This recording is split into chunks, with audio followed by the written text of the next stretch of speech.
Ya, Assalamualaikum. Hari ini bersama Cikgu Azrita dalam kelas Bahasa Melayu. Hari ini kita akan belajar tentang ulasan dan teknik K dalam ulasan.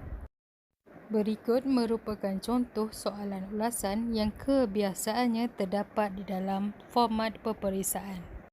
Soalan tersebut adalah tentang tulis langkah-langkah bagi memelihara kebersihan sungai dalam bentuk perenggan. Untuk soalan ulasan, panjang ulasan hendaklah di antara 50 hingga 80 patah perkataan. Ini adalah contoh soalan yang telah diberikan. Ia adalah berkenaan tentang langkah-langkah memelihara sungai. Hari ini kita akan belajar tentang teknik K dalam menyelesaikan tugasan berkaitan ulasan. Teknik K akan terdiri daripada 4 aspek utama. 4 aspek adalah: yang pertama adalah kiraan, yang kedua adalah kata kerja, yang ketiga adalah kenapa ataupun contoh, dan yang keempat adalah kesan. Ia merupakan 4 K yang terdapat dalam teknik K. Mari kita lihat K yang pertama. K yang pertama berada pada bahagian atas dan ia merujuk kepada kiraan. Kiraan mewakili 5 penanda wacana yang akan digunakan dalam ulasan. 5 penanda wacana yang biasanya digunakan dalam ulasan adalah antaranya, selain itu, seterusnya, akhir sekali dan kesimpulannya. K yang kedua terletak di bahagian bawah. Ia merujuk kepada kata kerja ataupun keterangan ayat. K yang kedua merujuk kepada isi tersurat yang terdapat di dalam soalan. Isi tersurat biasanya ditunjukkan sebagai kata kerja. K yang ketiga terletak seperti berikut.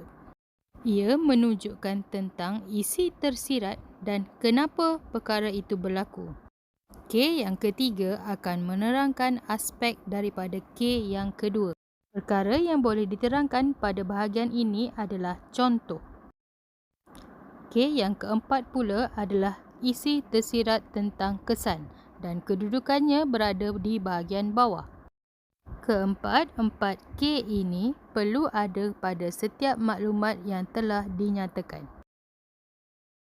Mari kita lihat latihan ulasan yang telah diberikan. Latihan ini adalah tentang langkah-langkah bagi memelihara kebersihan sungai. Berikut merupakan isi tersurat yang telah diberikan. Mari kita lihat satu persatu teknik K yang akan digunakan. Ini adalah untuk isi tersurat yang pertama. Penanda wacana pertama digunakan iaitu antaranya. Kuat kuasa undang-undang adalah kata kerja yang digunakan. Denda dan saman adalah contoh penguatkuasaan undang-undang. Patuhi peraturan adalah kesan yang wujud daripada penguatkuasaan undang-undang. Isi tersurat yang kedua adalah haramkan aktiviti pembalakan. Penanda wacana kedua yang digunakan adalah selain itu. Contoh haramkan aktiviti pembalakan adalah dengan tidak memberikan lesen. Kesannya, tiada lagi banjir lumpur yang akan berlaku di negara kita.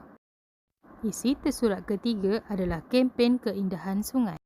Penanda wacana ketiga yang digunakan adalah seterusnya. Contoh kempen keindahan sungai adalah dengan mencintai sungai kita. Kesannya, masyarakat sedar dan bekerjasama untuk menjaga sungai. Isi tersurat terakhir adalah dengan menyediakan lebih banyak tong sampah. Penanda wacana yang digunakan adalah akhir sekali. Contohnya, tidak membuang sampah di merata-rata tempat. Kesannya, masyarakat akan lebih berdisiplin.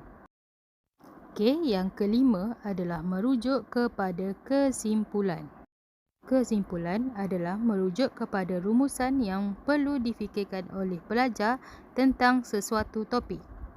Kesimpulan boleh dibagikan kepada dua bahagian. Yang pertama, kesimpulan menggunakan kata positif dan yang kedua adalah kesimpulan yang menggunakan kata negatif. Jadi, terdapat 5 K yang perlu dibina dalam menyelesaikan tugasan ulasan. Tapi ingat, bilangan K yang dibina adalah bergantung kepada bilangan isi tersurat yang telah dinyatakan.